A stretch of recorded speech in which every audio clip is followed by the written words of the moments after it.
It is fig season right now, and whether you grow your own or buy them at the store like I did, making this fig preserve will help you enjoy their sweetness all year long. Start off by cutting the stems off and placing them in a large pot. Some people like to leave the stem on, and that's okay too. Rinse them with plenty of water and place them in a tall pan or saucepan. I'm only working with 2 pounds of figs because they were pretty expensive, but if you're harvesting your own, multiply the ingredients to your needs. Add the water and some cloves. You can also use nutmeg or cardamom if you want. I'm adding the peel of a lemon instead of the juice for one main reason. The oils in the peel add concentrated aroma and flavor that's often sweeter than the juice. They both act as a natural preservative, so you can add either the juice or the peel if you want. I add just a little bit of salt. This won't make our preserve salty, but it will help accentuate the flavors and make them more delicious. Also, add the vanilla extract. I only had imitation vanilla, but oh well. For the cinnamon sticks, I'm using 2 very large ones, broken into 4s, and then brown sugar.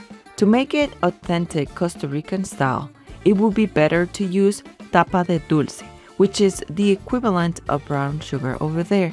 Since it was hard for me to find, I decided to use brown sugar instead. Set the stove to medium heat and let the sugar start melting and combining with the rest of the ingredients. Once the liquid starts boiling, bring the temperature down and let it simmer as long as needed. Why don't I give an exact time?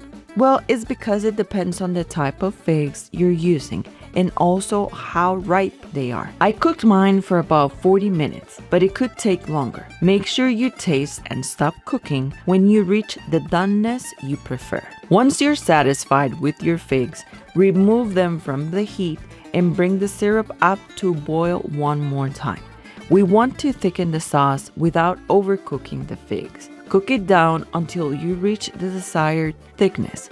Keep in mind that it will thicken a bit more as it cools. Then add it back to the figs, straining out the cinnamon sticks, lemon peel, and cloves. I'm not showing you how to can this preserve, since I'm going to use it right away. It's also not enough for me to can, but let me know in the comments if you like me to show you how to. Even though I'm a Costa Rican living in the States, canning was one of the first things I learned when I got here, and I love to do it.